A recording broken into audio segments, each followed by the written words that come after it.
আচ্ছা, আমরা শুরু করে দিচ্ছি। আপনারা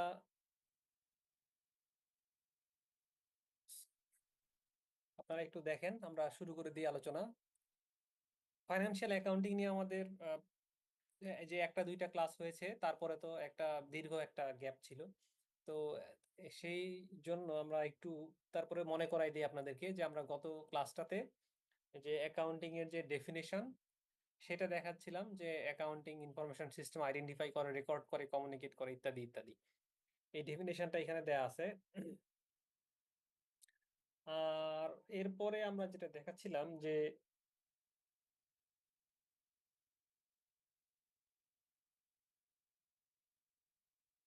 আচ্ছা, এটা এটা তো আপডেটেড একটা ছিল, সেটা কই গেল? আচ্ছা, আমি আপডেটেডটা আপনাদেরকে কাছে শেয়ার করে দিব।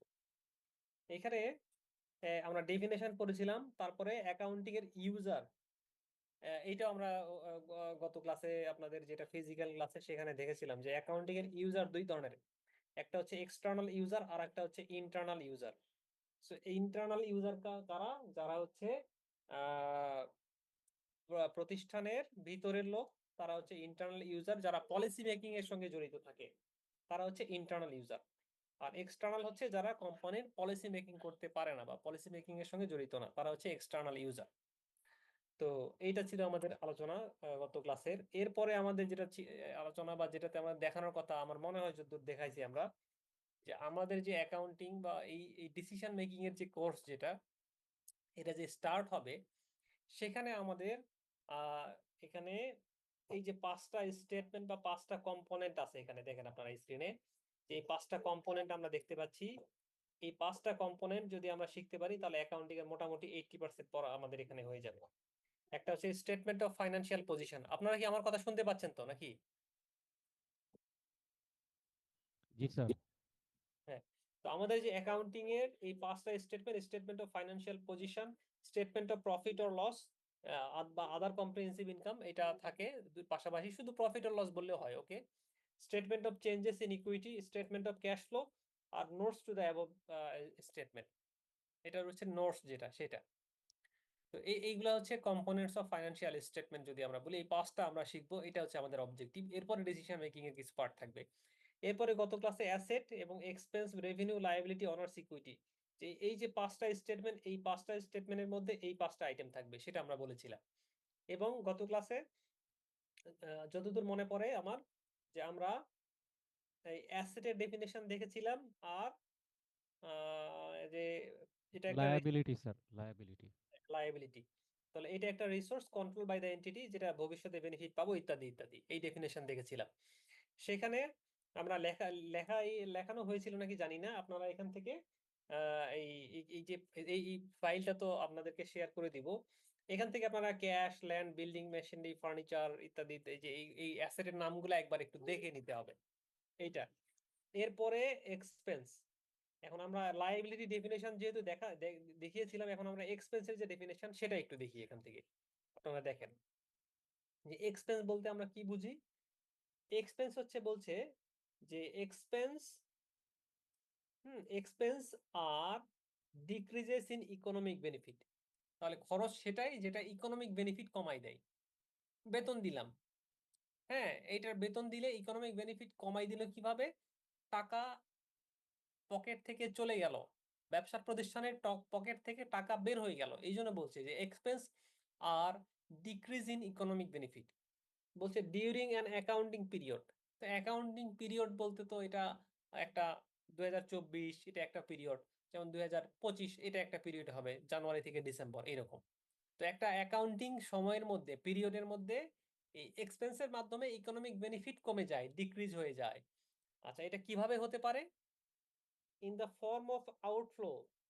পকেট থেকে আউটফ্লো হতে পারে, ব্যবসা প্রতিষ্ঠানের ব্যাংক অ্যাকাউন্ট থেকে টাকা চলে যেতে পারে, আউটফ্লো হতে পারে।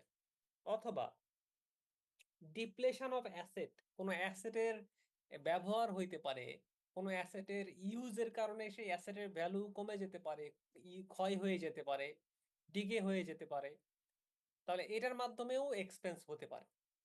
যেমন কোনো একটা মেশিন 10 বছর চলবে, তাহলে আমরা 1 বছর ব্যবহার করলাম, তাহলে 1 বছর ওই মেশিনটার ভ্যালু আমরা ইউজ করে ফেলেছি, এটাও একটা এক্সপেন্স। তাহলে এক্সপেন্স হওয়া মানে যে পকেট থেকে শুধু টাকা প্রতিষ্ঠানের বাইরে চলে যাবে বা ব্যাংক অ্যাকাউন্ট থেকে বাইরে চলে যাবে, এটাই শুধু এক্সপেন্স না, এর বাইরেও কোনো অ্যাসেট ব্যবহার করার কারণেও এক্সপেন্স হতে পারে। আচ্ছা, বলছে যে অর ইনকারেন্স অফ লায়াবিলিটি, খরচ কিভাবে হতে পারে? পকেট থেকে টাকা না গেলেও খরচ হয়ে যেতে পারে, তখন কি হবে? সেটা হচ্ছে লায়াবিলিটি হয়ে যাবে। আমি আমি আমি একটা ব্যক্তির কাছ থেকে সার্ভিস নিয়েছি, তাকে তাকে টাকা দেই নাই, সার্ভিস নিয়েছি কিন্তু টাকা দেই নাই, এটা অ্যাকাউন্টিং এ এটাকে আমরা বলি এটা ব্যয় হয়ে গিয়েছে বা খরচ হয়ে গিয়েছে, কারণ সার্ভিস নিয়ে নিলেই ব্যয় হয়ে যায়। তাহলে এটা একটা ব্যয়, তাকে তাকে দিতে হবে, রেমুনারেশন বা স্যালারি দিতে হবে, কিন্তু এখনো টাকাটা দেই নাই, তখন এটাকে আমরা দায় হিসাবে দেখাই দিব, যে একদিকে এটা একটা এক্সপেন্স প্লাস প্রতিষ্ঠানের জন্য এটা একটা লায়াবিলিটি বা দায়। তাহলে খরচ হতে গেলে পকেট থেকে টাকা চলে যেতে পারে বা ইকোনমিক বেনিফিট কমে যেতে পারে, কিন্তু সেটা কিভাবে ঘটতে পারে? এটা পকেট থেকে টাকা চলে যেতে পারে, কোনো অ্যাসেট ব্যবহার হয়ে ক্ষয় হয়ে হয়ে যেতে পারে খরচ, বা দায় তৈরি হইতে পারে। এবং বলছে যে that result in decrease in equity, অবশ্যই খরচ হলে সেই খরচটা মালিক বহন করে, ব্যবসার প্রতিষ্ঠানের মালিক বা অনার তারা বহন করে। আর মালিক বহন করা মানে ওই টাকাটা মূলধন থেকে দেয়, যে কোনো খরচ মূলধন থেকে দিতে হয়, ক্যাপিটাল থেকে বহন করতে হয়। এই জন্য বলছে যে that result in decrease in equity, any kind of expense, মনে রাখবেন যে কোনো খরচ মূলধন কমাই দেয়, other than those resulting to distribution to equity participants. এখানে বলছে যে মূলধন কমাই দিলেই যে আবার খরচ তা কিন্তু না। যারা ইকুইটি পার্টিসিপেন্ট মানে যারা শেয়ার হোল্ডার বা মালিক ব্যবসা প্রতিষ্ঠানের, তারা টাকা প্রফিট থেকে টাকা উঠাই নিয়ে যায় অনেক সময় প্রয়োজন হইলে, যেটাকে আমরা ডিভিডেন্ড বলি। লাভের একটা অংশ শেয়ার মালিকদেরকে দিয়ে দেওয়া হয়, কোম্পানির মালিককে দিয়ে দেওয়া হয়, অথবা কোম্পানি না হইলে অন্য কেউ ব্যবসা প্রতিষ্ঠানের লাভের অংশ থেকে বা মূলধন থেকে কিছু টাকা নিয়ে যেতে পারে পার্সোনাল ব্যবহার করার কারণে। তো এই কারণে বলছে যে তখনও কিন্তু মূলধন কমে যায় বা অনার্স ইকুইটি বা মূলধন বা ইকুইটি কমে যায়, যে শেয়ার হোল্ডারদেরকে ডিভিডেন্ড দিল একটা কোম্পানি, তাহলে মূলধন কমে গেল, ইকুইটি কমে গেল, কিন্তু এটা খরচ না। আবার শেয়ার হোল্ডার ব্যবসা প্রতিষ্ঠান থেকে টাকা নিজের প্রয়োজন হয়েছে এই জন্য কিছু টাকা উঠাই নিয়ে গেছে, এটার কারণেও ইকুইটি কমে গেছে, এটা কিন্তু খরচ না। তাহলে খরচটা হচ্ছে কোনটা বা এক্সপেন্স কোনটা, যেটা নর্মালি থার্ড পার্টির কাছে করা হবে, মালিক নিজে থেকে উঠাই নিয়ে যাবে না, সেটা না। খরচের কারণে মূলধন কমে যায়, কিন্তু মালিক নিজের প্রয়োজনে যেটা উঠাই নিয়ে যায় সেটা কিন্তু আবার খরচ না ডিরেক্টলি। তাহলে এটা হচ্ছে খরচের ডেফিনেশন। এখন আমরা যদি এক্সাম্পল একটু দেখি, যে যেমন স্যালারি এক্সপেন্স, এখানে দেখেন দেখাচ্ছি আমরা স্যালারি এক্সপেন্স, এইটা বেতন। তাহলে বেতন দিলে আমরা নর্মালি নগদেই দিতে হয় বেতনটা নর্মালি, বকেয়াও যদিও থাকতে পারে। তাহলে এটার কারণে আমার আউটফ্লো হবে বা ইকোনমিক বেনিফিট কমে যাবে, আউটফ্লো হবে। আর যত খরচ হবে সব বা বেতনের টাকাটা মূলধন থেকে দিতে হবে, মূলধন কমে যাবে এরকম। তারপর বেতনের পরে বলছে ওয়েজেস এক্সপেন্স। তাহলে স্যালারি এবং ওয়েজেস দুটাই সিনোনিমাস মনে হয় আমাদের কাছে, কিন্তু অ্যাকাউন্টিং এ পার্থক্য আছে। স্যালারি হচ্ছে নর্মালি এক্সিকিউটিভ যারা বা অফিসিয়াল কাজ যারা করে তাদেরকে বেতন বলা হয়। আর যারা মজুর, মানে যারা লেবার হিসাবে কাজ করে ফ্যাক্টরিতে, তাদেরকে যে টাকাটা দিই সেটাকে আমরা বলি ওয়েজেস বা মজুরি। আর নর্মালি যারা অফিসিয়াল কাজ করে তাদের যে খরচটা বেতনটা সেটাকে আমরা বলি স্যালারি। তাহলে এটা, তারপর বলছে রেন্ট এক্সপেন্স। রেন্ট এটাও একটা এক্সপেন্স। ইউটিলিটি এক্সপেন্স, এটার মানে হচ্ছে পানি বিল, বিদ্যুৎ বিল, গ্যাস বিল, এই খরচগুলো, এটাকে আমরা বলি অ্যাকাউন্টিং এর ভাষায় সামারি যদি আমরা করি, এটাকে বলি ইউটিলিটি এক্সপেন্স। তারপরে ইন্স্যুরেন্স আছে, ব্যাংক চার্জ, ব্যাংকের যে চার্জ কাটে অনেক সময় আমাদের কাছ থেকে, ইন্টারেস্ট এক্সপেন্স বা সুদ, তারপর delivery expense, advertising expense, commission expense, আবার ডেপ্রিসিয়েশন। আপনারা এটার নাম হয়তো শুনে আসছেন, কারণ এটা ইকোনমিক্সে এটা ছিল। তো ইকোনমিক্সের ডেপ্রিসিয়েশন আর অ্যাকাউন্টিং এর ডেপ্রিসিয়েশনের মধ্যে পার্থক্য আছে, তো আমরা পরের ক্লাসে দেখবো। আপাতত আমরা এটা জেনে যাই যে অবচয় বা ডেপ্রিসিয়েশন এটাও একটা এক্সপেন্স। তাহলে এটা হচ্ছে এক্সপেন্সের ডেফিনেশন।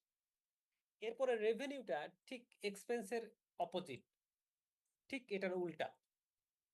তো কারো যদি আবার এর মাঝখানে কোনো কোয়েরি থাকে বা কোনো জায়গায় কনফিউশন থাকে, আপনারা কিন্তু জিজ্ঞেস করতে পারবেন যে আমরা এটা অসুবিধা হচ্ছে কোনো জায়গায়। এবং এটা খুবই জরুরি এই আলোচনাটা জানা, কারণ অ্যাকাউন্টিং এর মধ্যে যখন আমরা যাব সামনে, যখন নর্মালি ম্যাথের মধ্যে যাব, তখন দেখা যাবে যে আমি যদি ক্লাসিফিকেশন না করতে পারি যে এটা কি রেভিনিউ নাকি এক্সপেন্স নাকি এটা অ্যাসেট বা এটা লায়াবিলিটি, এটা যদি না বুঝতে পারি তাহলে সামনে আগানো মুশকিল হয়ে যাবে।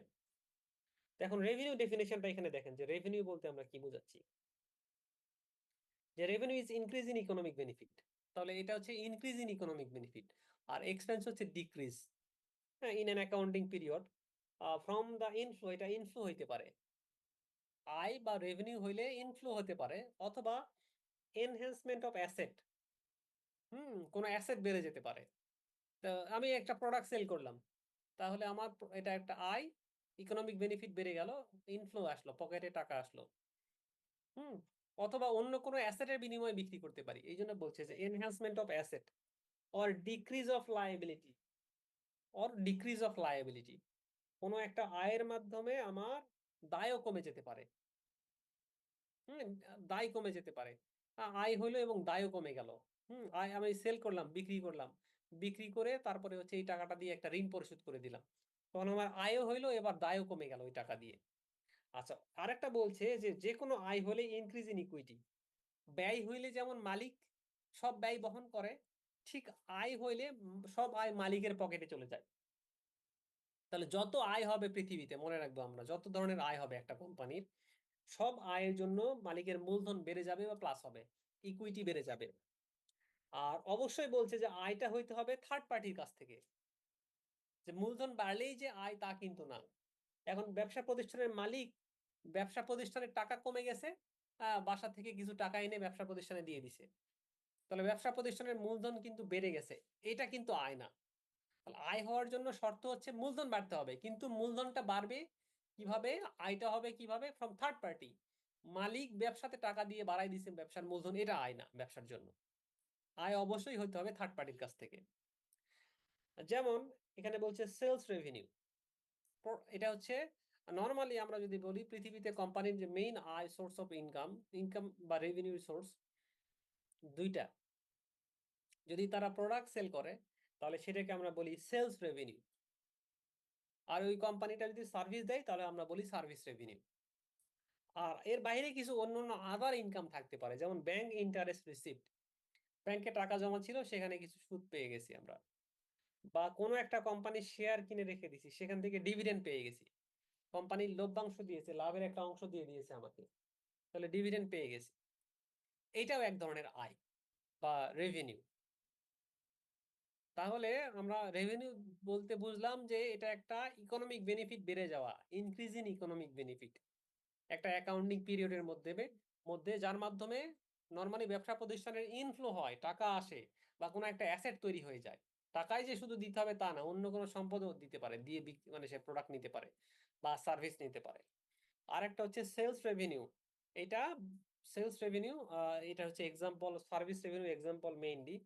তো এটা সেলস রেভিনিউ এবং সার্ভিস রেভিনিউ এটা মেইন আইটেম অফ রেভিনিউ, আর এর বাইরে কিছু আদার আইটেম থাকতে পারে, সেটা আমরা একটু আগে দেখলাম। তাহলে এটা হচ্ছে রেভিনিউ ডেফিনিশন।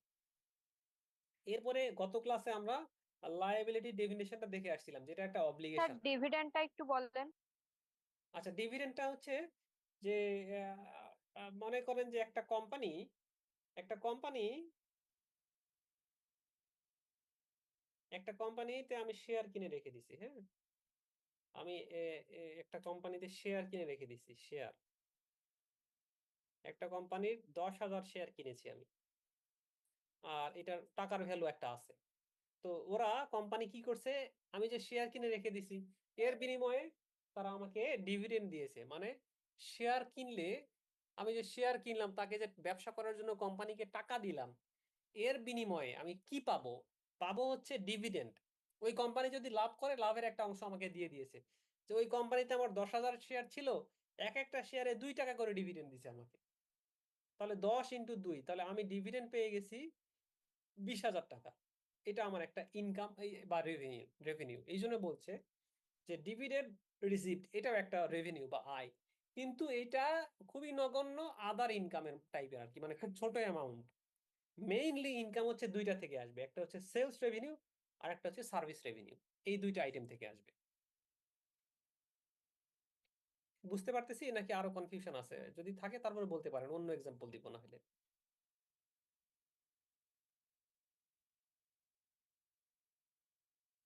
তো এই যে একটা কোম্পানিতে শেয়ার কিনে রেখে দিলাম, এইখান থেকে আমি ডিভিডেন্ড পাইলাম বা একটা লাভের অংশ পাইলাম। এটা যেমন হচ্ছে যে আমি ব্যাংকে টাকা রেখে দিয়েছি, সেখান থেকে আমাকে সুদ দিয়েছে, এটা আমার একটা আয়।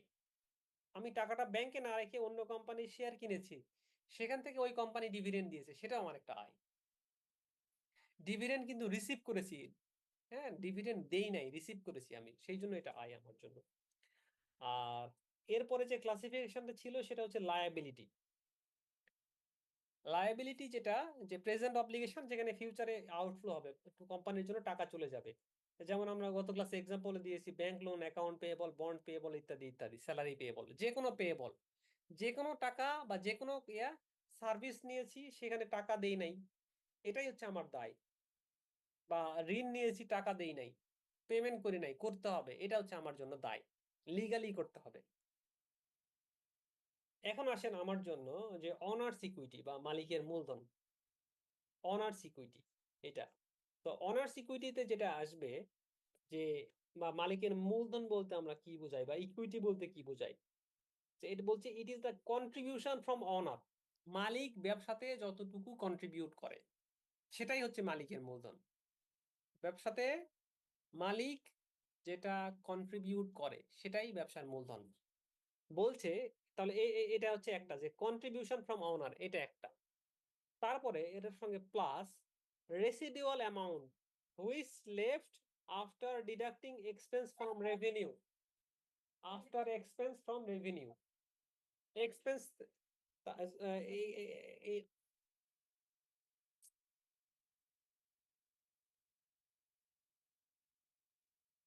তাহলে এক্সপেন্স ফ্রম রেভিনিউ, তাহলে মালিক ব্যবসাতে, মনে করেন একজন ব্যবসা প্রতিষ্ঠানে মূলধন দিয়েছে 100 কোটি টাকা, বা বা ধরে নেন যে 100 মিলিয়ন টাকা দিয়েছে মূলধন।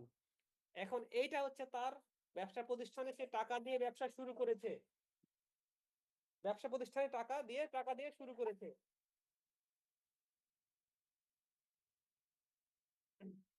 ব্যবসা প্রতিষ্ঠানে 100 মিলিয়ন টাকা দিয়ে ব্যবসা শুরু করেছে।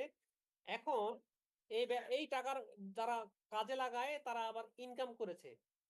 এই 100 মিলিয়ন টাকার সঙ্গে সে মনে করেন যে এটা ব্যবসা প্রতিষ্ঠানে সে ব্যবহার করেছে, করে সে সেল করেছে হচ্ছে মনে করেন যে 60 মিলিয়ন।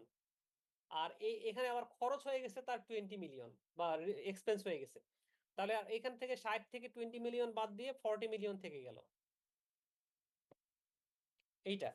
তাহলে আমার মূলধন হচ্ছে দুইটা জায়গা থেকে আসবে, একটা হচ্ছে আমি ব্যবসাতে 100 মিলিয়ন টাকা দিয়েছি, সেটা তো আমার মূলধন, প্লাস এই যে লাভটা হলো, আয় থেকে ব্যয় বাদ দিয়ে যে নেট আমার যে ইনকামটা হতো, এই ইনকাম 40 মিলিয়ন যোগ হয়ে যাবে পরের বছর, তখন আমার মূলধন হয়ে যাবে 140 মিলিয়ন, বা ইকুইটি হয়ে যাবে 140 মিলিয়ন। তার মানে হচ্ছে যে অনার্স ইকুইটি বলতে আমরা বুঝাই যে কন্ট্রিবিউশন ফ্রম দ্য অনার্স, মালিক ব্যবসাতে যেটা দেয় সেটা, প্লাস যে অ্যামাউন্টটা রয়ে যায় আয় থেকে ব্যয় বাদ দিয়ে, সেটা হচ্ছে মালিকের মূলধন। কারণ যে ইনকামটা হয়, ইনকামের দাবিদারটা হচ্ছে মালিক, ব্যবসার যে ইনকাম তার দাবিদার হচ্ছে মালিক, তার মানে তার মূলধনে এটা অ্যাড হয়ে যাবে, যত ইনকাম হবে মূলধনে অ্যাড হয়ে যাবে। এটা হচ্ছে অনার্স ইকুইটির ডেফিনেশন, যে contribution from honours plus revenue minus expense বাদ দিয়ে যে রেসিডুয়াল অ্যামাউন্টটা থাকে বা ইনকাম থাকে, সেটাও মালিকের মূলধন। আশা করি এটাতে আর কোনো কনফিউশন নাই। এখন আসেন আমাদের অ্যাকাউন্টিং এর মধ্যে আমরা একটু যাওয়ার চেষ্টা করি ফর্মালি। আমরা অ্যাকাউন্টিং এর একটা টার্ম দিয়ে যেটা শুরু করি নর্মালি, সেটা হচ্ছে ডেবিট। আর আরেকটা টার্ম যেটা আমরা ব্যবহার করি সেটা হচ্ছে ক্রেডিট। দুইটা টার্ম আমরা ব্যবহার করি। আর এর মধ্যে আপনারা অলরেডি দু একজন অনেকেই আপনাদের অ্যাকাউন্ট আছে, আপনারা এই টার্মটা ব্যবহার বা এই টার্মের এসএমএস বা মেসেজ পেয়ে অভ্যস্ত। বা আপনাদের মধ্যে হয়তো অনেকে থাকতে পারেন যারা ডেবিট কার্ড বা ক্রেডিট কার্ড ব্যবহার করি। তাহলে আমরা এই অ্যাকাউন্টিং এর এই যে ডেবিট বা ক্রেডিট, নর্মালি আপনারা যদি ব্যাংকে কোনো অ্যাকাউন্ট থাকে তখন কোনো টাকা জমা হলে একটা এসএমএস আসে এরকম, যে your account has been credited. আপনারা কি এটা লক্ষ্য করেছেন কখনো যে এরকম এসএমএস আসে? যে your account has bin debited or your account has been credited? G sir. আচ্ছা, তাহলে এটা কেন বলে যে ডেবিটেড করা হলো বা কেন বলে যে ক্রেডিটেড করা হলো, আমরা একটু দেখি, বুঝতে পারি নাকি স্যার অ্যাকাউন্টিং। এখানে, হ্যাঁ বলেন। না স্যার। আচ্ছা, অ্যাকাউন্টিং এ আমরা আমরা যখন টাকার অ্যামাউন্টটা লিখি নর্মালি, আমরা যখন টাকার অ্যামাউন্ট লিখি তখন এরকম যদি ছক তৈরি করি, মনে করেন একটা, যে একটা টাকার অ্যামাউন্ট আমরা লিখবো, এইখানে টাকার জন্য লেখার জন্য দুইটা ঘর থাকে আমাদের, অনেক ডেসক্রিপশন থাকতে পারে। 100 টাকা লিখলাম আমরা এখানে, এই যে 100 টাকাটা লিখলাম, টাকার কলামে আমরা যদি বলি এটাকে দুইটা পার্টিশন করি, আমরা দুইটা ভাগ করি, এই দুইটা ভাগের বাম দিকে আমরা অ্যামাউন্টটা লিখলাম 100 টাকা। এই যে আমরা বাম দিকে অ্যামাউন্ট লিখলাম, এই বাম দিকে টাকা লেখা বা এই অ্যামাউন্টটা লেখা, এটাকে বলি আমরা ডেবিট অ্যাকাউন্টিং এর। আর হচ্ছে আর আমরা কোথা থেকে জানি রামেনার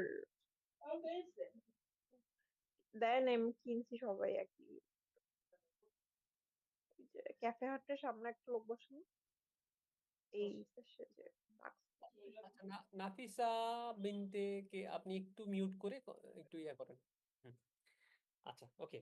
তো আমরা যেটা বলছিলাম যে আমাদের এই যে টাকার যে কলামটা, টাকা যে লিখছি আমরা, 100 টাকা বাম দিকে লিখলাম। টাকা লেখার দুইটা দুইটা জায়গা আছে, একটা হচ্ছে যদি আমরা মাঝখানে একটা ভাগ দিই, 100 টাকা বাম দিকে লিখলাম, তার মানে এটাকে আমরা বলবো যে ডেবিট করলাম। আমরা টাকার অ্যামাউন্টটা যদি 100 টাকা ডান দিকে লিখি, তার মানে এটাকে আমরা ক্রেডিট করলাম। তাহলে অ্যাকাউন্টিং এর ভাষায় যদি আমরা বলি যে রাইটিং অ্যান অ্যামাউন্ট বা in in left hand side of an account, একটা হিসাবের বাম দিকে কোনো টাকা লেখা বা অ্যামাউন্ট লেখা, এটাকে আমরা বলি ডেবিট। আর আরেকটা হিসাবের ডান দিকে অ্যামাউন্টটা লেখা, ডান দিকে লিখলাম, সেটাকে আমরা বলি ক্রেডিট করা। টাকার অ্যামাউন্টটা বাম দিকে লেখা এবং ডান দিকে লেখা, এটাই বাম। যদি আমরা বলি লেফট সাইডে আমরা টাকাটা লিখলাম, লেফট সাইডে এটাকে আমরা বলবি সংক্ষেপে ডিআর বলি ডেবিটকে। আমরা যদি বলি আমরা টাকার অ্যামাউন্টটা রাইট সাইডে লিখলাম, তাহলে সেটাকে আমরা সংক্ষেপে ক্রেডিট বা সিআর বলি। এখন ডেবিট বা ডিআর, এটা হচ্ছে এটার উৎপত্তিগত দিক থেকে ডেবিআর কথা থেকে ডেবিটটা আসছে, এই জন্য আমরা সংক্ষেপে ডিআর বা ডিআর লিখি। আর ক্রেডিটের মধ্যে যদিও সিআর নাই, কিন্তু এটার উৎপত্তি হচ্ছে ক্রেডিআর থেকে। এই জন্য আমরা এটাকে আমরা সিআর লিখি, ডেবিটকে ডিআর লিখি আর ক্রেডিটকে সিআর লিখি। তো এইটা হচ্ছে ডেবিট ক্রেডিট। অ্যামাউন্টটা কোন দিকে লিখবো, জাস্ট বাম দিকে লেখা ডেবিট করা, ডান দিকে লেখা ক্রেডিট করা। এখন আমরা যে বাম দিকে লিখবো বা ডান বাম দিকে লিখি, এটা বাম দিকে কি কি অ্যামাউন্ট বা কোনটা লিখবো আমরা?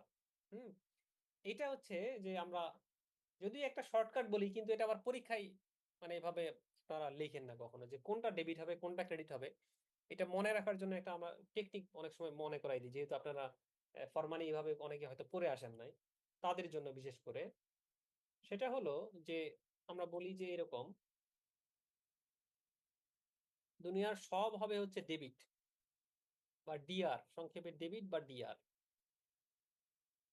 আর আমরা বলছি যে আদম হবে ক্রেডিট, এরকম। প্রথম যে মানব উনি হবে ক্রেডিট, এরকম, বা সংক্ষেপে সিআর। তাহলে এখান থেকে আমরা একটু শর্টকাটটা কিরকম, সব মানে হচ্ছে দন্ত সতে হচ্ছে সম্পদ, আর বতে হচ্ছে ব্যয়। এই দুইটা হবে ডেবিট, অলওয়েজ মনে রাখবো আমরা, সম্পদ এবং ব্যয়, অ্যাসেট এবং এক্সপেন্স, এই দুইটা হবে ডেবিট। আর আয়, সরেয়াতে হচ্ছে আয়, আর দতে হচ্ছে দায়, আর মতে হচ্ছে মূলধন। রেভিনিউ, লায়াবিলিটি এবং অনার্স ইকুইটি বা ইকুইটি বা মূলধন, এই তিনটা অলওয়েজ ক্রেডিট হবে, বা এদের যে অ্যামাউন্টটা সেটা ডান দিকে লিখতে হবে। তাহলে সম্পদ, অ্যাসেট এবং এক্সপেন্স, এটা বাম দিকে লিখতে হবে। আর আয়, দায়, মূলধন, এটাকে লিখতে হবে ডান দিকে বা ক্রেডিট দিকে। অ্যামাউন্টটা, টাকাটা লিখতে হবে ক্রেডিট দিকে। এখন ব্যাংক যখন আমাদের অ্যাকাউন্টে টাকা চলে আসে, তখন ব্যাংক কি এসএমএস দেয় যে your account has been credited. Your account has been credited by এত টাকা। এর মানে হচ্ছে আমার অ্যাকাউন্টে এত টাকা জমা হয়েছে, ক্রেডিটেড করেছে মানে তারা এটাকে আমার দায় হিসাবে দেখাইছে। কারণ তাদের অ্যাকাউন্টে বা তাদের ব্যাংকে যখন একটা টাকা জমা হবে, সেটা ওই ব্যাংকের জন্য দায়। কারণ যে কোনো সময় আমি টাকা চাইতে পারি, তারা দিতে বাধ্য। এই জন্য তারা এটাকে দায় হিসাবে দেখায়। এবং আমরা জানি দায়ের যে টাকাটা সেটা ডান দিকে লিখতে হয় বা ক্রেডিট করতে হয়। এই জন্য বলে যে your account has been credited. তাহলে ব্যাংকের যে আমাদের এসএমএসটা আসে, এটা কি কেন আসে বুঝতে পারতেছি?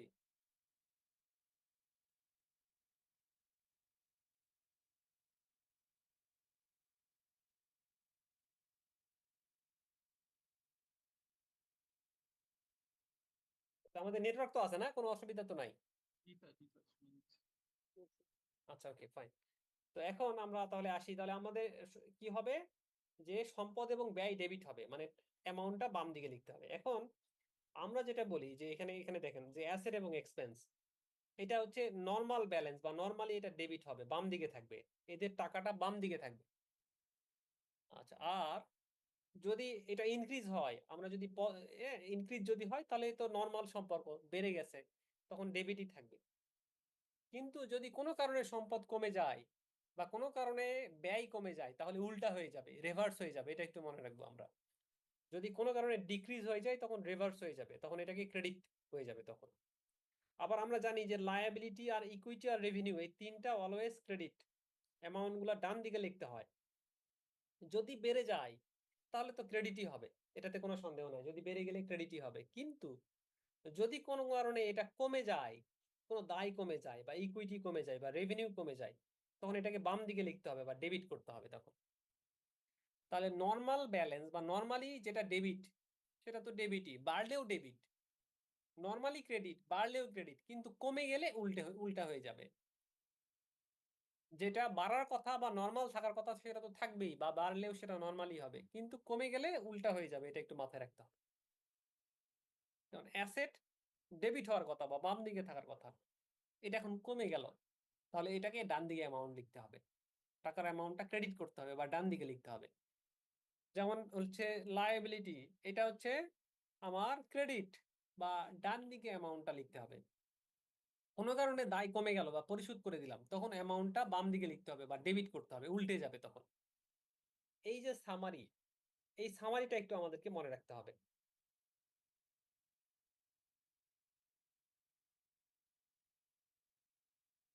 তাহলে সম্পদ এবং ব্যয়, অ্যাসেট এবং এক্সপেন্স, এই দুটা হচ্ছে ডেবিট। আয়, দায় এবং মূলধন হচ্ছে ক্রেডিট। এইটা একটু আমরা, লায়াবিলিটি, ইকুইটি এবং রেভিনিউ, এটা হচ্ছে ক্রেডিট, এটা একটু মনে রাখবো আমরা।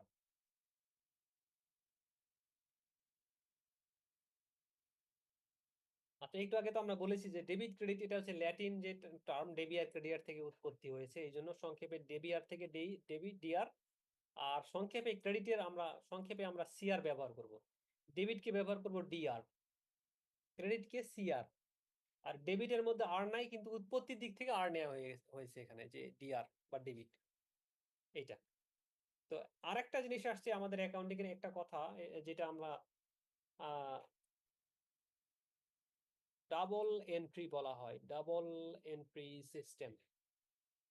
হিসাবের বইতে এন্ট্রি যে দিতে হয় অ্যাকাউন্টিং, এটাকে আমরা বলি ডাবল এন্ট্রি সিস্টেম। মানে যে কোনো একটা ট্রানজেকশন, যে কোনো ট্রানজেকশন এন্ট্রি দিতে হবে, হিসাবভুক্ত করতে হবে দুইবার। এই জন্য অ্যাকাউন্টিংকে আমরা বলি ডাবল এন্ট্রি সিস্টেম। তাহলে অ্যাকাউন্টিং এর এন্ট্রি হবে দুই জায়গায়, এই জন্য আমরা বলি এটাকে ডাবল এন্ট্রি সিস্টেম।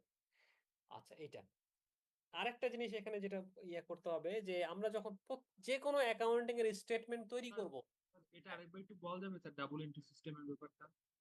মানে প্রত্যেকটা ট্রানজেকশনে দুইটা দিকে একটা ডাবল এন্ট্রি, মানে একটা বাম দিকে বা ডেবিট দিকে অ্যামাউন্ট লিখতে হবে, আবার আরেকটা ডান দিকে বা ক্রেডিট দিকে অ্যামাউন্ট লিখতে হবে। একটা ট্রানজেকশনের ডুয়াল ইফেক্ট, দুইটাই প্রভাব থাকবে, দুইটা প্রভাব। আর সেটা আমরা এক্সাম্পল দিয়ে দেখাবো একটু পরে, আরো ক্লিয়ার হবেন যে কিভাবে ডাবল এন্ট্রি হচ্ছে। কিন্তু জাস্ট থিওরিটিক্যালি বলে নিচ্ছি যে প্রত্যেকটা ট্রানজেকশনের দুইটা প্রভাব থাকবে, দুইটা ইফেক্ট থাকবে। এই জন্য অ্যাকাউন্টিং কে বলা হয় ডাবল এন্ট্রি সিস্টেম।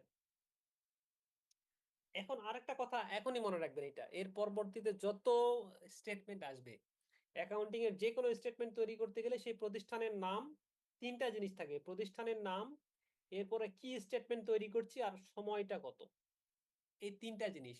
যেমন এখানে ফ্যান্টাসি কিংডমের কথা বলা আছে, তাহলে এটার যখন কোনো কিছু আমরা ম্যাথ করব তখন প্রথমে কোম্পানির নাম লিখতে হবে যে ফ্যান্টাসি কিংডম, এইটা। এরপরে বলছে যে এটা কি জার্নাল এন্ট্রি, তাহলে নিচে লিখবো যে এটা একটা জার্নাল হবে, এরকম জার্নাল এন্ট্রি।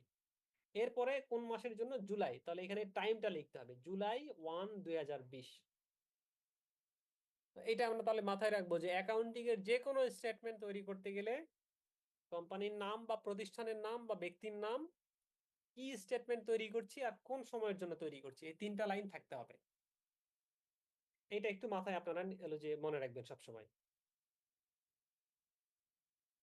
এবং অ্যাকাউন্টিং এর যেমন আমরা যখন ম্যাথ দেখি বা খাতা যখন চেক করি, তখন ম্যাথ হওয়া তো এটা তো একটা জরুরি, কিন্তু কেউ যদি একটা এরকম তিনটা লাইন লিখে ফেলেছে, তার মানে সে জানে যে সেই স্টেটমেন্ট অ্যাকাউন্টিং এর তৈরি হলে তিনটা লাইন দিয়ে সেই স্টেটমেন্ট শুরু করতে হয়, সে এটা জানে। তাহলে আমরা ধরে নেই যে সে একটা ইয়া পেরেছে, তখন তখন দেখা যাচ্ছে যে তাকে হয়তো 10-এর মধ্যে 2 নাম্বার দিয়ে দিলাম, যে সেই এটাই সে বোঝে যে তিনটা লাইন দিয়ে একটা ম্যাথ শুরু করতে হয়। তারপরে আবার ছক তৈরি করে দিয়েছে ঠিক মতো করে, যে ছক তৈরি করতে পারে, যেভাবে ছক আঁকতে হয়, তাহলে সেখানেও কিছু নাম্বার থাকবে। তারপরে ডেট, হ্যাঁ, এই প্রত্যেকটা কলামের ডেসক্রিপশন সঠিকভাবে লিখেছে, সেখানে একটা নাম্বার থাকবে। এভাবে বিভিন্ন পার্টলি নাম্বার আমরা ভাগ করে থাকি নর্মালি। সো এটা একটু মাথায় রাখতে হবে আপনাদেরকে। তো এখন আমরা যে এক্সাম্পলটা আসছি যে ফ্যান্টাসি কিংডম, ফ্যান্টাসি কিংডম, তাদের আমরা একটা ম্যাথ দেখতে চাচ্ছি। এখানে দেখেন যে কি ঘটনা ঘটেছে, যে fantasy kingdom was started on July 1, 2020 by mister Ghalib. The following event and transaction occurred. July মাসে কিছু ঘটনা ঘটেছে, ট্রানজেকশন ঘটেছে, এটা এখানে বলেছে। তাহলে এখানে বলছে যে ফলোইং ইভেন্টস এন্ড ট্রানজেকশন, দুইটা জিনিস, ঘটনা ঘটেছে এবং ট্রানজেকশন ঘটেছে।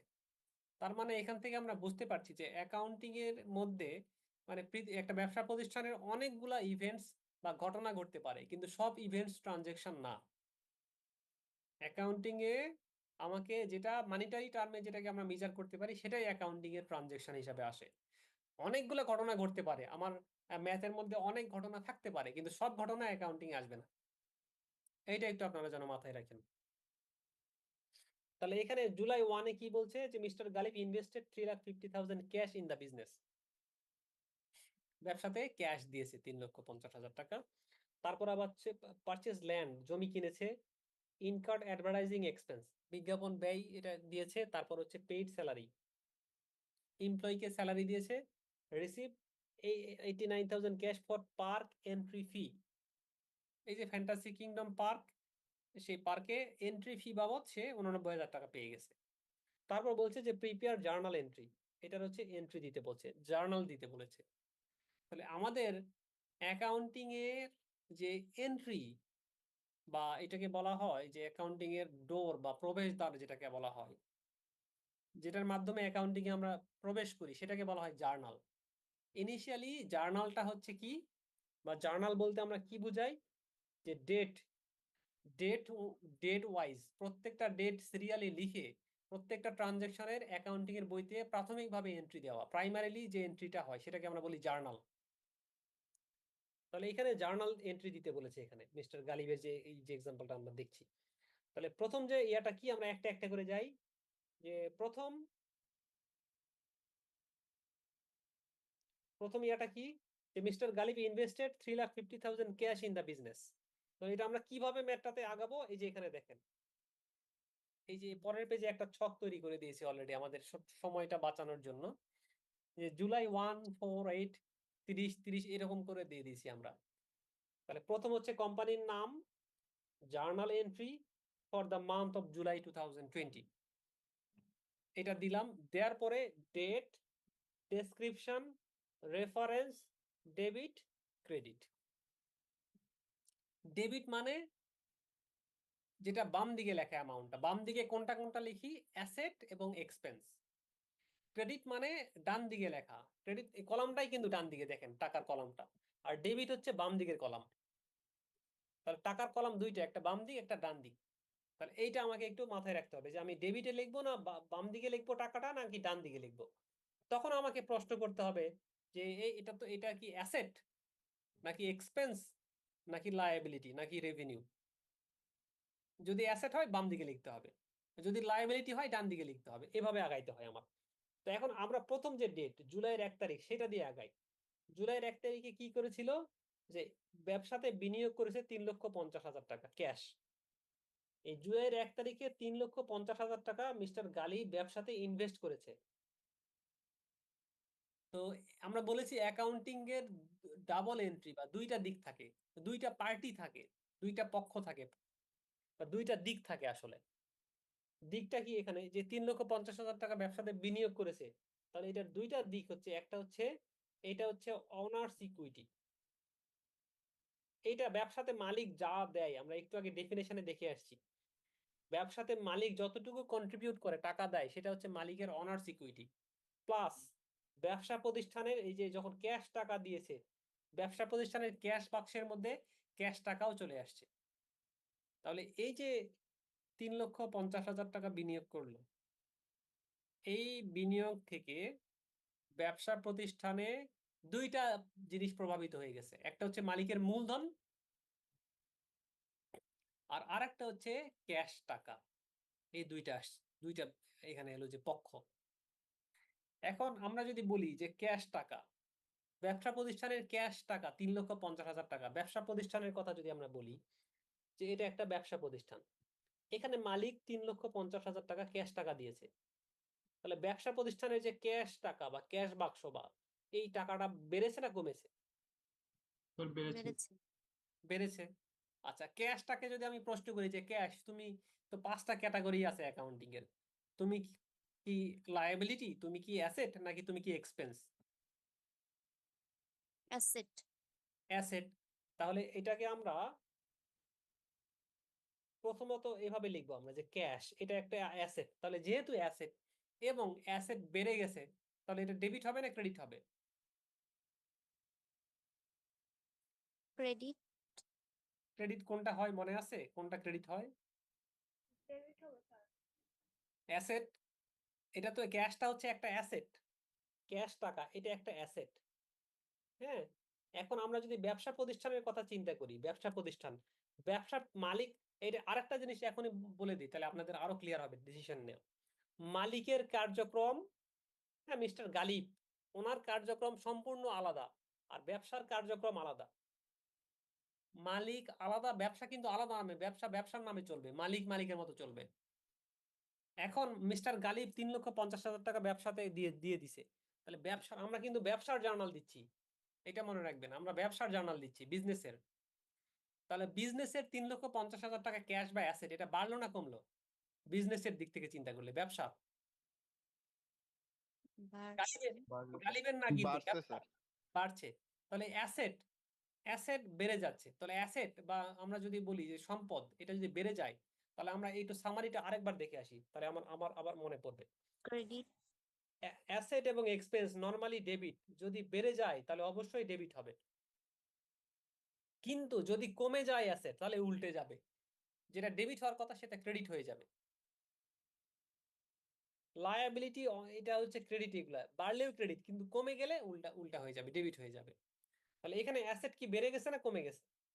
তোর বেড়ে গেছে। তাহলে কি হবে, অ্যামাউন্টটা ডেবিট হবে। ডেবিট হবে। বাম দিকে লিখতে হবে কত, 3,50,000 টাকা। এই যে অ্যাসেটটা আমরা বাম দিকে লিখবো এখানে 3,50,000 টাকা। এখন আরেকটা দিক আছে, একটা তো হয়ে গেল অনার্স ইকুইটি, এটা তো মালিকের মূলধন বা ইকুইটি। তো এটা ব্যবসাতে যখন 3,50,000 টাকা দিয়ে দিছে ব্যবসাতে, তাহলে ব্যবসার মূলধন কি বেড়ে গেছে না কমে গেছে? বাড়ছে বেড়ে গেছে। হ্যাঁ, স্যার বেড়ে গেছে। ব্যবসায়ের মূলধন বেড়ে গেছে, তাহলে অনার্স ইকুইটি যদি বেড়ে যায়, তাহলে এটাকে আমরা অনার্স ইকুইটি বা মালিকের মূলধন, মূলধন যদি হয়, মূলধন কি হয়, ডেবিট না ক্রেডিট? এই যে একটু আগে একটা Credit. Sir, credit. Credit. Equity হয় ক্রেডিট, তাহলে এখানে 3,50,000 টাকা ক্রেডিট দিকে লিখতে হবে বা ডান দিকে লিখতে হবে। আবার এটা মনে রাখবো আমরা যে একটা যদি ডেবিট খুঁজে পাই আর একটা অবশ্যই ক্রেডিট হবে, কারণ always debit equal to credit হতে হবে, এটা হচ্ছে অ্যাকাউন্টিং এর রুলস। আমরা যদি একটা বুঝতে পারি যে ডেবিট হয়ে গেছে, তাহলে অবশ্যই আর একটা ক্রেডিট হবে। তাহলে এখানে আমাদের ক্যাশ বা সম্পদ বেড়ে গেল এই জন্য ডেবিট, আর মালিকের মূলধনও বেড়ে গেল এই জন্য মূলধন, আমাদের জানি যে মূলধন ক্রেডিট হয়। তাহলে এটা হচ্ছে 1 নাম্বার, জুলাইয়ের হচ্ছে 1 তারিখে যেটা, সেটা ট্রানজেকশন। এরপরে জুলাইয়ের 4 তারিখে কি করেছে আমরা একটু দেখি। 1 তারিখটা আমাদের আমরা মুছে দিই, 1 তারিখের এই শেষ। জুলাইয়ের 4 তারিখে কি করেছে আমরা একটু দেখে আসি। জুলাইয়ের 4 তারিখে যেটা করেছে সেটা হচ্ছে যে purchase land costing 2,70,000 for cash. তাহলে এখানে আমাদের এই জমি কিনেছে ক্যাশে 2,70,000 টাকা জমি কিনেছে। তাহলে এখানে দুইটা পক্ষ যদি আমরা একটু চিন্তা করি, যদি একটা ম্যাথ করে দুইটা পক্ষ তো বুঝতে পারবো না, 2-3টা ম্যাথ তো করতে হবে আমাকে। এখানে দুইটা জিনিস, একটা হচ্ছে ল্যান্ড আর একটা হচ্ছে ক্যাশ, দুইটা জিনিস জড়িত। মালিক 2,70,000 টাকা দিয়ে জমি কিনেছে নগদ টাকা দিয়ে। তাহলে একটা হচ্ছে ল্যান্ড আর একটা হচ্ছে ক্যাশ। এখন প্রশ্ন হচ্ছে যে ল্যান্ড বা জমি, এটা এটা কি হবে? এটা কি অ্যাসেট না লায়াবিলিটি স্যার নাকি? অ্যাসেট হবে।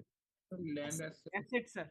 এটা হচ্ছে একটা অ্যাসেট, এটা হচ্ছে অ্যাসেট। আবার ক্যাশ টাকা এটাও কি?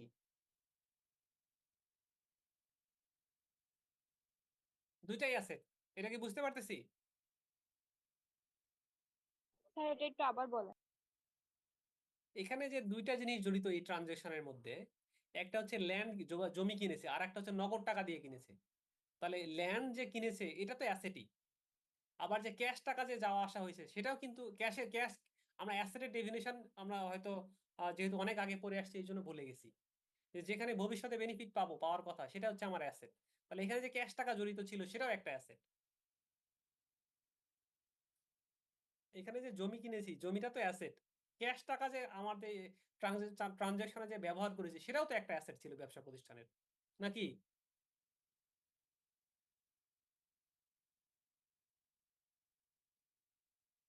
জি স্যার। তো দুইটাই যদি অ্যাসেট হয় তাহলে আমি ল্যান্ডকে প্রশ্ন করি যে ল্যান্ড তুমি তো অ্যাসেট, তুমি কি বাড়লা না কমলা? জমি যদি ব্যবসা বাড়ছে। প্রতিষ্ঠানে বাড়লো। পারবে হ্যাঁ, ল্যান্ড যদি বাড়ে তাহলে এই জুলাইয়ের 4 তারিখে ল্যান্ড 2,70,000 টাকা বাম দিকে লিখবো না ডান দিকে?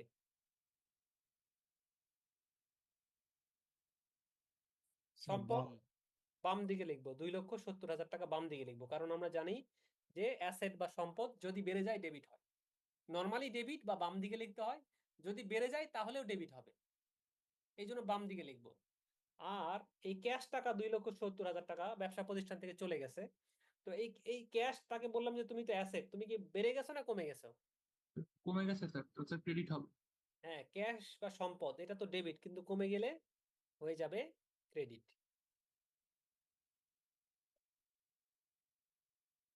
এটা হচ্ছে জুলাইয়ের 4 তারিখে সম্পদ একটা বেড়ে গেছে একটা কমে গেছে, আর যেটা বাড়বে সেটা ডেবিট আর যেটা কমবে সেটা ক্রেডিট। আমরা জানি যে অ্যাসেটের যে বা ডেবিট ক্রেডিটের যে আমরা যদি ফর্মুলার কথা বলি নর্মালি এভাবে হয়। এরপরে আর একটা আসি আমরা, জুলাইয়ের 8 তারিখে কি বলছে? Incurred advertising expense, advertising expense ক্যাশে। তাহলে এখানে দুইটা পক্ষ জড়িত, একটা হচ্ছে এক্সপেন্স, সেই এক্সপেন্সটার নাম হচ্ছে অ্যাডভার্টাইজিং। স্যার আগেরটা ক্যাশটাই হবে। ক্যাশটা আমার জন্য অ্যাসেট ছিল না ব্যবসা প্রতিষ্ঠানের? আমি জমিটা কিনলাম যে ক্যাশ টাকা দিয়ে তো কিনেছি, তো ক্যাশটা তো অ্যাসেট ছিল, কিন্তু জমি কেনার সময় ওই ক্যাশ টাকা কি বেড়ে গেছে নাকি কমে গেছে? ব্যবসা যে জমি কিনলো ক্যাশ টাকা কমছে না বেড়ে গেছে? স্যার কমছে। ক্যাশ কমে গেছে। তাহলে ক্যাশ যদি কমে যায়, সম্পদ সম্পদ, ক্যাশ তো সম্পদ, আর সম্পদ কমে গেলে এই যে এখানে আপনারা সামারিটা দেখে নেবেন যে সম্পদ বা অ্যাসেট বেড়ে গেলে তো ঠিক আছে, কিন্তু ডিক্রিজ যদি হয় তাহলে সেটাকে ক্রেডিট করতে হয়। যদি কোনো কারণে জি সম্পদ, স্যার বুঝছি। হ্যাঁ? আচ্ছা, এখন আসেন যে অ্যাডভার্টাইজিং এক্সপেন্স, তাহলে এখানে দুইটা জিনিস জড়িত, একটা হচ্ছে অ্যাডভার্টাইজিং এক্সপেন্স, এইটা একটা আইটেম, আর একটা কি কেউ বলতে পারবেন? Sir cash. এক্স্যাক্টলি, আর একটা হচ্ছে ক্যাশ। এখানে ক্যাশ জড়িত, আর একটা হচ্ছে এক্সপেন্স জড়িত এখানে। এখন আহ, এই অ্যাডভার্টাইজিং এক্সপেন্স আর একটা হচ্ছে ক্যাশ, এ পর্যন্ত তো কোনো ব্যবসার ব্যয় ছিল? আমরা যে ব্যবসা শুরু করলাম কোনো ব্যয় ছিল? না স্যার। আচ্ছা, এখন আমরা একটা বিজ্ঞাপন খরচ করে ফেললাম, তাহলে ব্যয় বাড়লো না কমলো? স্যার বাড়লো। স্যার তাহলে ব্যয় বাড়লে বাম দিকে না ডান দিকে? স্যার বাম দিকে। বাম দিকে, মানে ব্যয়টা ডেবিট হয়, বাম দিকে লিখতে হয়। তাহলে অ্যাডভার্টাইজিং এক্সপেন্স এটাকে আমাকে ডেবিট করতে হবে বা বাম দিকে লিখতে হবে অ্যামাউন্টটা। আর এই বিজ্ঞাপন খরচ যদি আমরা করি ক্যাশ, বা এটা তো সম্পদ, তাহলে সম্পদ বাড়লো না কমে গেল? কমে গেল। তাহলে সম্পদ কমে গেলে ডেবিট না credit? Credit.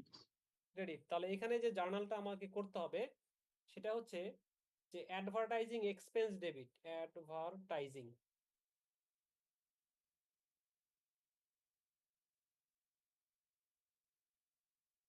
Advertising expense debit কত টাকা যেন, 18,000 না কত ছিল? হ্যাঁ, 18,000। এটা হচ্ছে খরচ, ব্যয়, ব্যয় হচ্ছে ডেবিট হয়ে যায়, এই জন্য আমরা কি এটাকে ডেবিট করলাম। আর ক্যাশ টাকা বা সম্পদ কমে গেছে, সম্পদ কমে গেলে ক্রেডিট হয় 18,000 টাকা, এই জন্য ক্রেডিট দিকে লিখতে হবে 18,000 টাকা। তাহলে দুইটা জিনিস হয়ে গেল এখানে, একটা হচ্ছে ব্যয় ঘটে গেল আর একটা হচ্ছে সম্পদ কমে গেল যখন আমরা বিজ্ঞাপন খরচ করলাম। এরপরে আরেকটা নিলে আরো একটু ক্লিয়ার হবে, যে স্যালারি দিলাম 15,000 টাকা এমপ্লয়িকে, তাহলে এখানে দুইটা পক্ষ জড়িত, কেউ বলতে পারবেন কি কি? একটা খরচ জড়িত নাকি? Sir salary expense cash. হ্যাঁ, এটা হচ্ছে দুইটা জিনিস জড়িত, একটা হচ্ছে স্যালারি এক্সপেন্স আর একটা হচ্ছে ক্যাশ। এখন বেতন দিলাম, তাহলে বেতন খরচ এটা বেড়ে গেল, তাহলে ব্যয় কি হবে নরমালি? ডেবিট হবে স্যার। আর ক্যাশ টাকা সম্পদ কমে গেল না? জি স্যার, এটা স্যার ক্রেডিট। ক্রেডিট হবে। তাহলে এখানে স্যালারি এক্সপেন্স এইটা হবে ডেবিট, কত টাকা যেন ছিল এখানে, 15,000 টাকা। স্যালারি এক্সপেন্স ডেবিট 15,000 টাকা, আর ক্যাশ টাকা, হ্যাঁ ক্যাশ, নগদ টাকা সম্পদ কমে গেছে এই জন্য ক্রেডিট 15,000 টাকা। স্যালারি এক্সপেন্স ডেবিট আর ক্যাশ ক্রেডিট। আচ্ছা, আমরা তো আরো বড় ম্যাথ করবো সামনে, ফিজিক্যাল ক্লাসে ইনশাল্লাহ দেখা হবে। আর একটা এক্সাম্পল আছে এখানে, দেখেন যে receive 89,000 cash for entry fee. এইটা হচ্ছে 89,000 টাকা ক্যাশ পেয়ে গেছি, হ্যাঁ, এন্ট্রি ফি বাবদ। তাহলে এখানে দুইটা আইটেম জড়িত, একটা হচ্ছে, একটা আইটেম হচ্ছে ক্যাশ টাকা, আর একটা কি স্যার রেভিনিউ হবে? আর একটা হচ্ছে এই রেভিনিউ। এখানে আমরা এই রেভিনিউটা হলো যে সেলস রেভিনিউ হবে না সার্ভিস রেভিনিউ হবে? Sir service. সার্ভিস। হ্যাঁ এক্স্যাক্টলি, এটা কিন্তু সেলস না, প্রোডাক্ট সার্ভিস রেভিনিউ হবে। তাহলে দুইটা আইটেম জড়িত, একটা হচ্ছে ক্যাশ টাকা আসছে আর আরেকটা হচ্ছে রেভিনিউ বা আয় হয়ে গেছে, যেটাকে আমরা এন্ট্রি ফি বলছি। তো ক্যাশ টাকা 89,000 টাকা যে আসছে, এটা তো একটা সম্পদ, বাড়লো না কমলো? স্যার বাড়ছে। বাড়লো স্যার। কি হবে, ডেবিট না ক্রেডিট? ডেবিট। ডেবিট হবে। আর সার্ভিস যে রেভিনিউ, আয় বাড়লো না কমলো? স্যার বাড়ছে। তাহলে এই আয় যদি বাড়ে কি হয়, এটাকে ক্রেডিট হবে। ক্রেডিট হয়। তাহলে এখানে আমার ক্যাশ টাকা আসছে 89,000 টাকা, তাহলে সম্পদ বেড়ে গেছে, এই জন্য 10 তারিখে, সরি 30 তারিখে আমরা ক্যাশ ডেবিট করব 89,000 টাকা, এটা ডেবিট। আর সার্ভিস রেভিনিউ করব ক্রেডিট, আমার আয় হয়ে গেল। আমরা জানি যে আয় ক্রেডিট হয়।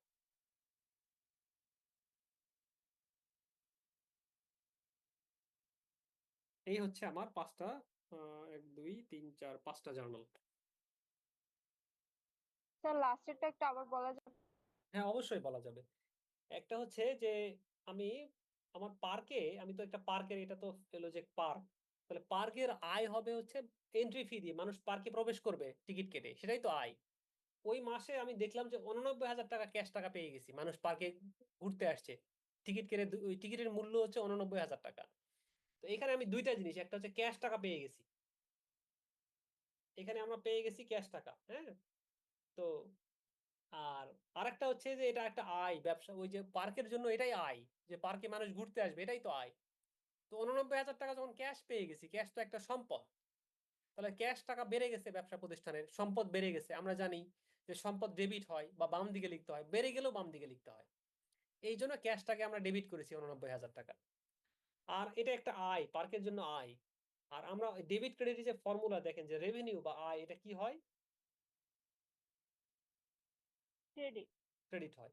সেটাই আমরা করেছি, যে ক্যাশ হচ্ছে ডেবিট 89,000 টাকা, সম্পদ বেড়ে গেছে, আর আয় বেড়ে গেছে 89,000 টাকা, এই জন্য ক্রেডিট করেছি।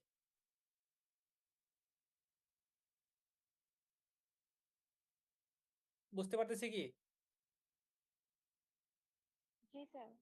আচ্ছা, যদি এরপরে বুঝতে অসুবিধা হয়, তাহলে আমি আপনাদের ক্লাসরুমে আজকের রেকর্ডিংটা তো দিয়ে দিব, প্লাস একটা ভিডিও করেছিলাম করোনার সময় অনেক আগে, সেই ভিডিওটা আমার একটা লিংক দিয়ে দিব ইউটিউবে। সেই আপনার লিংক, ওই লিংকে আপনারা হলো যে যে দেখতে পারবেন। ঠিক আছে? ওই লিংকটা অনেক আগে তৈরি করা, হোয়াইট বোর্ডে ইয়ে করে সুন্দর ফর্মালি ভাবে, এটা দেখতে পারেন কেউ যদি ইচ্ছা করেন।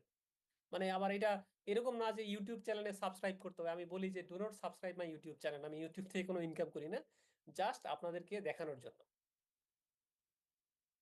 হ্যাঁ, তো এইটা আর কি। আবার হচ্ছে যে বিজ্ঞাপন আসতে পারে, ভাবেন না যে আমি ইনকাম করি, আমি নিজের ভিডিও দেখলেও বিজ্ঞাপন আসে।